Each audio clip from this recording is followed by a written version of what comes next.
Hi friends, in our last lecture we have discussed about the meaning and definition of national income, and as well as we have discussed the different features of national income.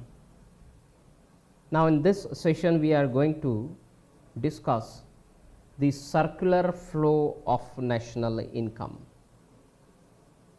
Circular flow of national income. See, what is meant by circular flow of national income? Circular flow of income is the basic concept in the macroeconomics. The circular flow of income refers to the process. It is a process. Circular flow of national income means what? It is a process whereby an economy's money receipts and payments flow in a circular manner continuously through time. It is a process whereby economy's money receipts and payments are flowing in a circular manner continuously through a time. See, the expenditure made by one person is the income of another person, income of its opposite person. If I am paying rupees 10 for getting pen from a seller, my expenditure is rupees 10. And what about the income of that seller? He is earning rupees 10. So what is happening here? The expenditure made by one person is the income received by another person. So here the income is flowing in a circular manner from one sector of the economy to another sector of the economy. So in this circular flow of national income, in this concept, we are going to see how in a two sector economy, there are three different types of economies. Here we have shown two sector economy, three sector economy, four sector economy. These are the three different kinds of economies. But here we are going to discuss how the income flows in a two sector economy from one sector to another sector. In a two sector economy, there are only two sectors, households and business firms. Here the income is sum total of consumption expenditure and investment expenditure. Y stands for national income, here C stands for consumption expenditure and I stands for investment expenditure. Therefore, income is equal to consumption expenditure plus investment expenditure. Next one, in a three sector economy, there are three different sectors: households, business firms, and one more sector is their government sector. So in such an economy, income is a combination of consumption expenditure, investment expenditure and government's expenditure. This is in three sector economy. What about four sector economy? In four sector economy, there is a existence of four sectors which are households, business firms, government and foreign sector. These are the four different sectors which exist in the four sector economy, and therefore here the national income is a combination of C plus I plus G plus X minus M. Here C stands for consumption expenditure, I stands for investment expenditure and G stands for government expenditure, and finally the X minus M. Here X means export value and M means import value. So, the difference between export value and import value is called net export. So, that is the additional item added to the national income if the economy is of 4 sector. So, this is about the 3 different types of economies. Here we are going to discuss the circular flow of national income in the 2 sector economy, where income is a combination of consumption expenditure and investment expenditure only. So, lot of MCQs may be asked on the basis of these 3 different types of economies. वेगवेगळ्या प्रकारचे MCQs questions याच्यावरती तयार होऊ शकतात, ते आपल्याला विचारले जाऊ शकतात. एक्सरसाइज मध्ये आपण ते पाहणारच आहोत. सी 2 sector model of economy. There are 2 sectors in the economy, households and business firms. Households are the owners of factors of production. Households are the owners of factors of production. Which are the factors of production? Land, labor, capital and entrepreneurial services. These are the factors of production. And who owns these? Household sector owns all these factors of production. And what about business firms? Business firms produce the goods and services. For producing goods and services, they need help of factors of production which are owned by households. So, the households will supply the factors of production to the business firms. In exchange of that factors of production, the business firms will make the payment to the household sector in the form of rent, wages, interest and profit. Those who have supplied land to the business firms will get payment in the form of rent. Those who have supplied their labor to the business firms, they will get payment in terms of wages. Those who have supplied their capital to the business firms, they will get interest in exchange of their capital. And those who have supplied entrepreneurial services to the business firms, they will get profit in exchange of their entrepreneurial services. So, here the factors of productions are supplied to the business firms by household sector. The household sector will make them payment in the form of rent, wages, interest and profits. The same amount of money which household sector has received in the form of rent, wages, interest and profit, the same amount of money they will spend on purchasing goods and services produced by the business firms. So, here again the same amount of money will flow from household sector to the business sector. In exchange of that expenditure made by the household sector, in exchange of that expenditure, the business firms will supply them goods and services. So, in such a way, the money will flow from household sector to the business sector, from business sector to the household sector. The expenditure made by business sector becomes the income of household sector, and the expenditure made by household sector becomes the income of the business firms. So, here in the 2 sector economy, how the money income flows from one sector to another sector, that we are going to discuss with the help of this diagram.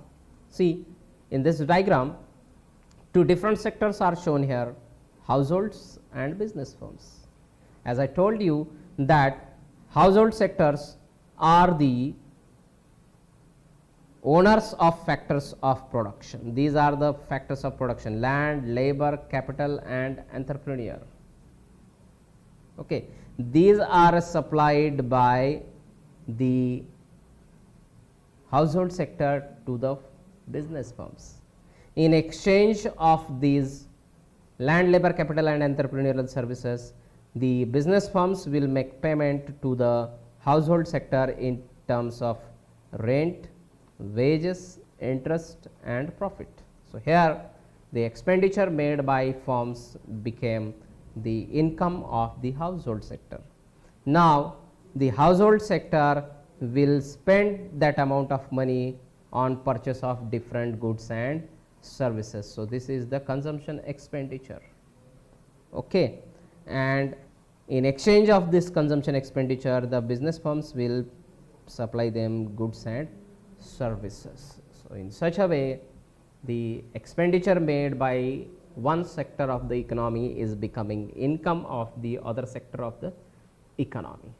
So, income is flowing in circular manner from firms to households and from households to firms. So, in this diagram, the outer circle is showing us a real flow of national income. Why it is a real flow of national income? It is not a monetary flow of national income. The inner circle is showing us monetary flow of national income, but the outer circle is showing us what? Outer circle is showing us real flow. This is the outer circle. This is the outer circle and this is what? Inner circle. This inner circle is showing us monetary flow of national income. This outer circle is showing us real national income. So, this diagram is showing us the circular flow of national income. Same is explained in these points. Factors of production.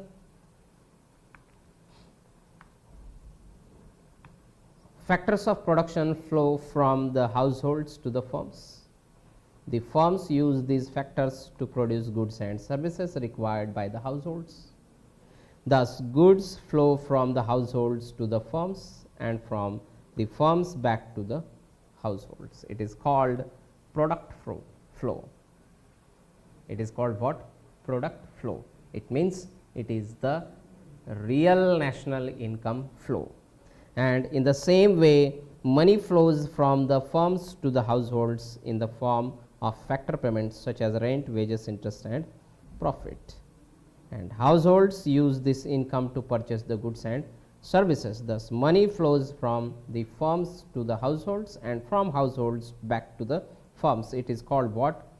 Money flows. So, outer circle of the diagram showing us the real flow of national income, that is called product flows, and inner circle is showing us what? Monetary flow of national income, that is called money flows. So, in the circular flow of income, production generates factory income. Production made by the business firms generate factory income, which is converted into the expenditure by households. This flow of income continues as a production is a continuous activity due to never ending human wants. This flow of income continues. सतत चालणार आहे हे process. एकाने spend करायचं, दुसऱ्याने receive करायचं, परत एकाने spend करायचं, परत दुसऱ्याने मिळवायचं. So, it makes the flow of income circular. So, I hope that you have understood properly this process of circular flow of national income. Going to see the different concepts of national income. These are very important concepts that we are going to discuss here. The first is gross domestic product. In short, it is called GDP. G stands for gross, D stands for domestic, and P means product, gross domestic product. So, what is meant by gross domestic product? See, the gross domestic product is the gross market value. It is not a net market value, it is a gross market value. Gross means what? It includes depreciation cost. जिथे जिथे gross हा word येणार आहे त्या ठिकाणी लक्षात घ्यायचं की डिप्रिसिएशन कॉस्ट त्याच्यामध्ये इन्क्लूड आहे, आणि नेट हा वर्ड आला की लक्षात घ्यायचं की तिथे डिप्रिसिएशन कॉस्ट इन्क्लूड नाही आहे, एक्सक्लूड केलेली आहे तिथून. So, gross domestic product is the gross market value of all foreign goods and services produced within the domestic territory of a country. Within the domestic territory of a country during a period of 1 year. Generally, national income is measured for 1 year, and therefore, here we are taking into account the money value of goods and services produced in a particular 1 year. See, within the domestic territory of a country means what? Within the geographical boundary of a country, whatever goods and services are produced in a country that are added to the national income of our country. Either these goods and services are produced by our citizens means the citizens of our country, or these are produced by foreigners staying in India. Whomsoever it is produced, that all will be added to the national income, that all will be added to the GDP if it is produced within the geographical boundary of our country. So, here GDP, the formula of measuring GDP is C plus I plus G plus X minus M. GDP includes private consumption expenditure, domestic private investment, government's consumption as well as investment expenditure, and the net export value. The difference between the value of exports and value of imports is called what? Net export value. So, these are the 4 items added to the GDP. Next one, net domestic product. Net domestic product, when we deduct depreciation cost from GDP, we will get NDP.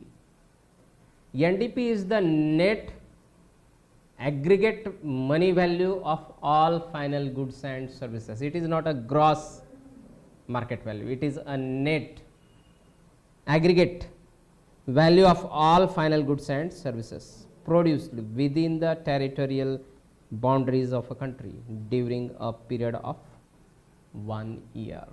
So, when we deduct depreciation cost, depreciation means the expenditure incurred on maintenance of capital goods like machines, factory buildings, in short, wear and tear of the capital assets. So, net domestic product is obtained by deducting depreciation cost from gross domestic product. Here we are also including only those goods and services which are produced within the geographical boundary of our country. Either these are produced by our citizens or by produced foreigners. We doesn't make any discrimination here. But one more thing you should keep it in your mind, that is the goods and services produced by our citizens staying abroad, the value of these goods and services is not added to GDP. because of we take into account only those goods and services which are produced within the geographical boundary, without discriminating that it is produced by foreigners, it is produced by our citizens.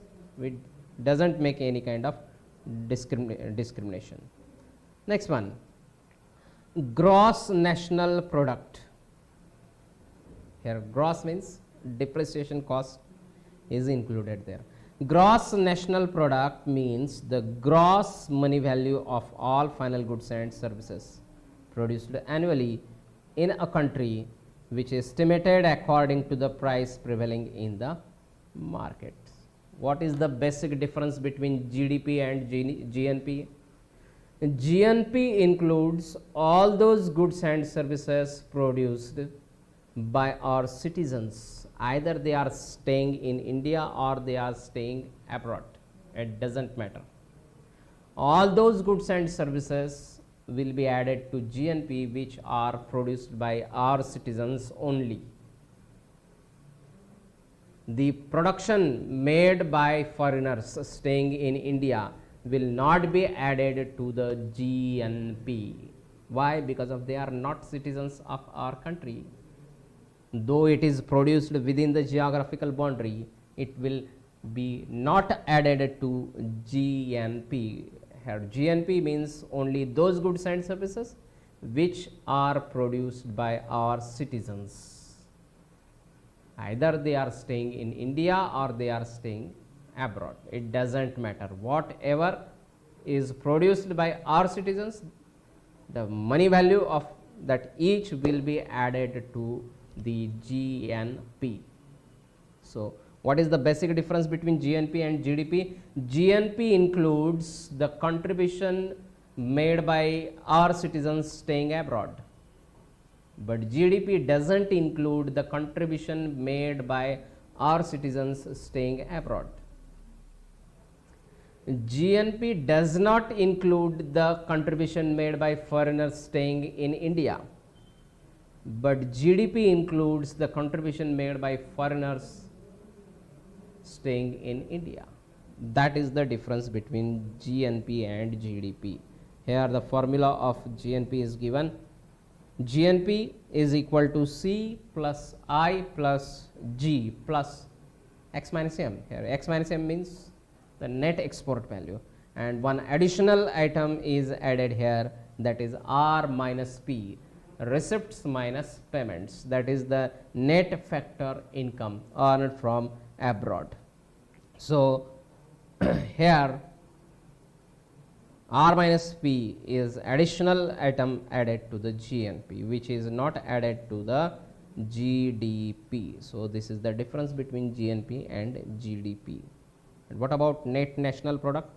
Net national product, when we deduct depreciation cost from GNP, we will get NNP, net national product. Net national product is the net market value of all final goods and services produced by the residents of country during a period of 1 year. So, NNP is equal to GNP minus depreciation. Same thing, here we add only those goods and services which are produced by our citizens. Either they are staying in India or they are staying abroad, that doesn't matter. But the contribution made by foreigners we don't take into account. So, these are the 4 important concepts that we have discussed in this session. I think you have understood all these 4 concepts properly. Now, in the next session, we are going to discuss the different methods of measuring national income. We are going to discuss the different methods of measuring national income. The national income can be measured with the help of 3 different methods. These methods are output method, income method, and expenditure method. So, what is the output method? Output method of measuring national income is also known as product method or inventory method. These are the two different names by which this output method is known: product method or inventory method. This method approaches national income from the output side. When the question is asked for distinguish between, these points are helpful for us for showing the difference between output method, income method and expenditure method. Here 2 points we have got. The method of measuring national income is also known as, this method is also known as product method or inventory method. This method approaches national income from output side. According to this method, see how national income is measured. The economy is divided into the different sectors such as agriculture, mining, manufacturing, small enterprises, commerce, transport, communication and other services. In such a way, the economy is divided into the different sectors. Then the output or product method is followed either by valuing all the final goods and services produced during a year at their market price, or by adding up all the values at each higher stage of production until these products are turned into final products. There are two different ways shown in this output method for measuring national income. The first way is taking into account the values of final goods and services, or the second way is shown here, taking into account the value added at each stage of production. These are the two different ways of measuring national income by output method. Why these two different ways are shown? It is shown to avoid the double counting. Measurement of national income must be accurate because of it is an indicator, important indicator of economic development, economic growth, economic progress made by our country. So the accurate measurement of national income is needed, and for accurate measurement we should avoid the double counting. Otherwise the national income estimates will mislead our country, that will mislead to our finance minister, that will mislead to our planners, policy makers. So therefore there should be an accurate measurement of national income, and to avoid that double counting we should either take into account the values of final goods and services, or we should take into account the value added at each stage of production. See, the one product goes out of different stages of production. Shirt goes out of from 4 different stages of production. First, the farmer will grow cotton in his farm. Then that cotton will be converted into the yarn. This is the second stage. Then that yarn will be converted into the cloth. This is the third stage. And later on the cloth will be converted into the shirt. This is the final stage of production. At each stage of production the value is added into the cotton. So therefore we should take into account only the value added at each stage of production, or we should take into account the final value or the value of final product. All these things we are going to discuss here with the help of example, but I think you have properly understood how the national income is measured with the help of output method. The point which you will have to keep in your mind,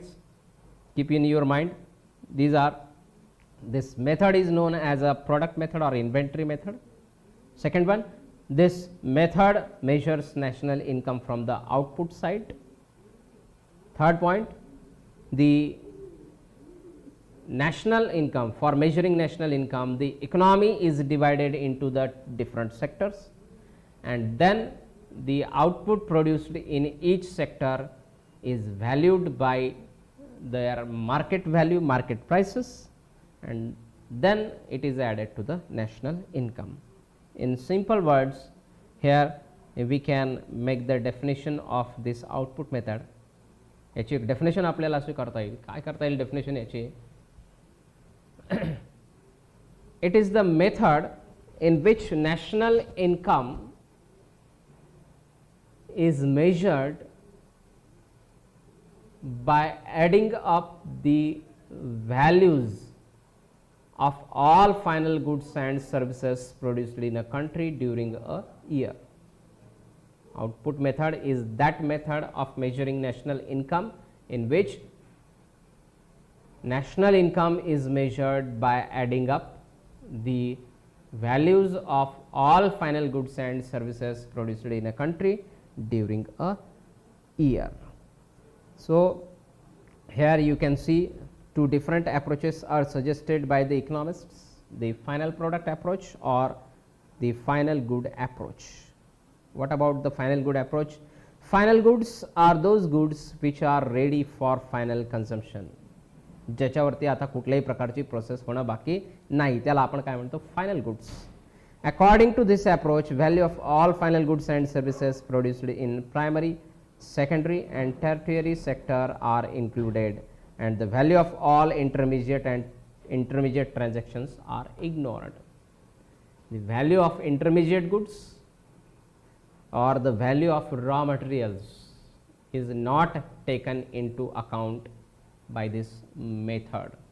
Because of that may result in double counting and national income may be overestimated. Once you have taken into account the value of shirt, then you doesn't need to take into account the value of cloth used for producing shirt, because of its value is already added to the national income through the shirt.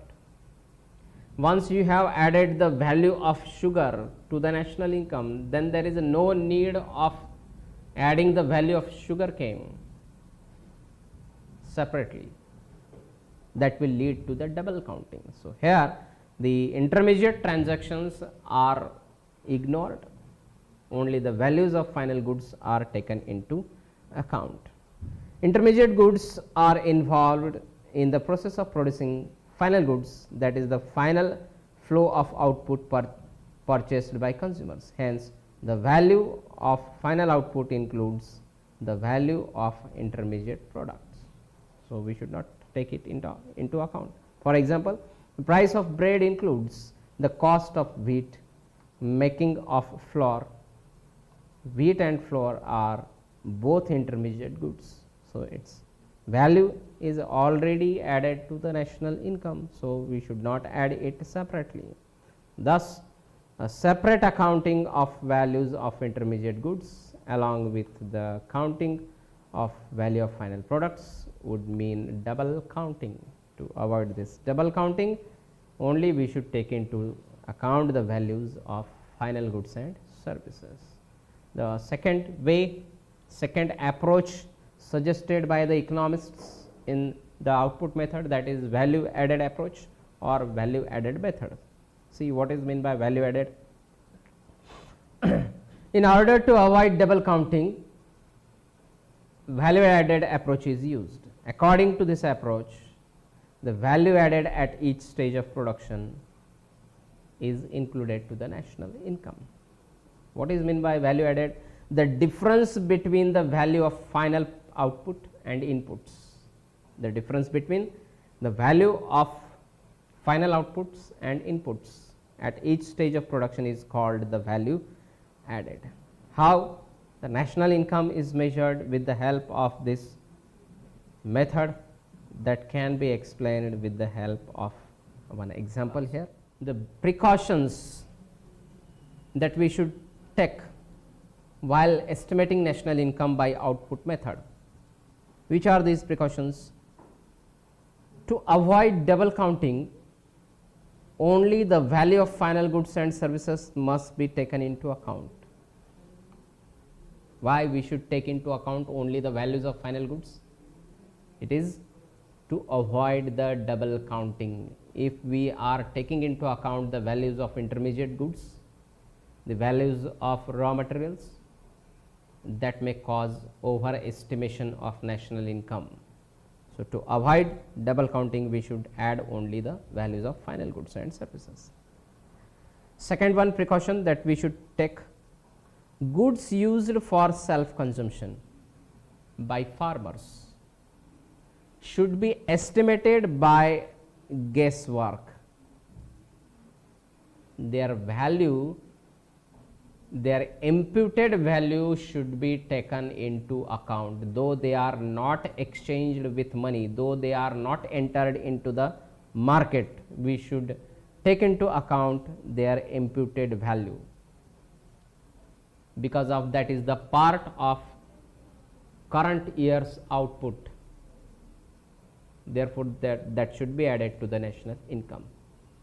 Next one, indirect taxes included in the market prices are to be deducted.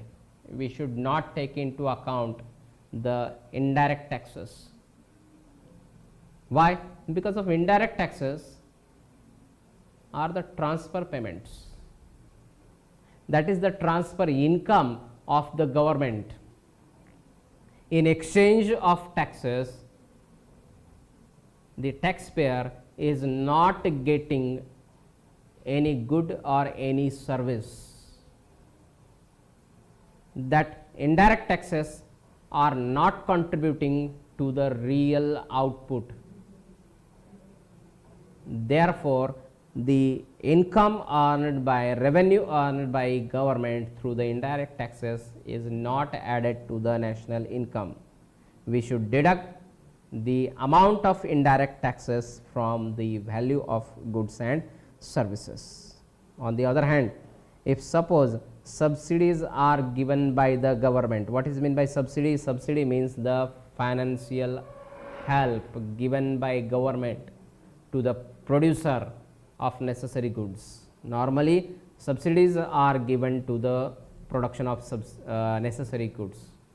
Subsidy is provided to the LPG gas cylinder to keep its price low, since it is a necessary that should be used by all the peoples. To keep their prices low, below their cost of production, subsidies are given by the government. If suppose subsidy is given, then we should add the amount of subsidy into the national income. For the accurate measurement of national income, subsidy should be added and indirect taxes should be deducted. Next one, while evaluating output, changes in the price level between different years must be taken into account. Sometime there may be a change in price level. Sometime price rises, sometime price falls. If suppose there is a fall in prices,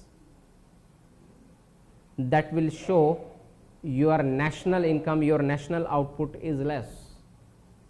And if there is a rise in price level, that will show a rise in your output without rise in your real output. So, we should take into account the changes in price level, and for that purpose we should calculate national income according to the base year prices.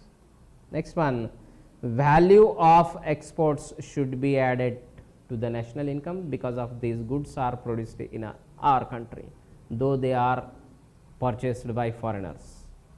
Their value should be added to our national income, and the value of imports should be deducted from national income, because of that is not a part of our country's output. So, it should be deducted, and therefore, we should take into account the net difference between export and imports. Next one, depreciation of capital assets should be deducted. We should take into account the net value of goods and services, not a gross value. Here depreciation means wear and tear of capital assets. So, whatever the expenditure or whatever we are losing while producing something new.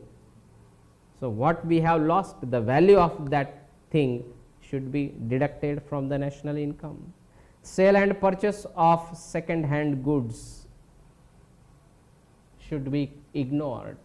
If someone is earning income by selling second hand goods, if suppose I earn 1000 rupees by selling my old bicycle, should we take it to account as my income? No, because of that bicycle is not the part of current year's output, that is the part of previous year's output. Its value is already added to the national income of that year. So, we should take into account only the values of goods and services which are produced in a current year. So, second hand goods, values of second hand goods should be ignored. Output method is widely used in the underdeveloped countries. However, it is less reliable because of the margin of error. In India, this method is applied to agriculture, mining, manufacturers including handicrafts, but it is not applied for transport, commerce and communication sector in India. So, this method is only used for the agriculture sector, industrial sector and not for measuring the national income of a service sector. So, these are the precautions we should take while estimating national income by the output. Hope you have understood all these precautions and all this information about the output method. In the next session, we are going to see the next method of measuring national income, that is income method. Till then, goodbye.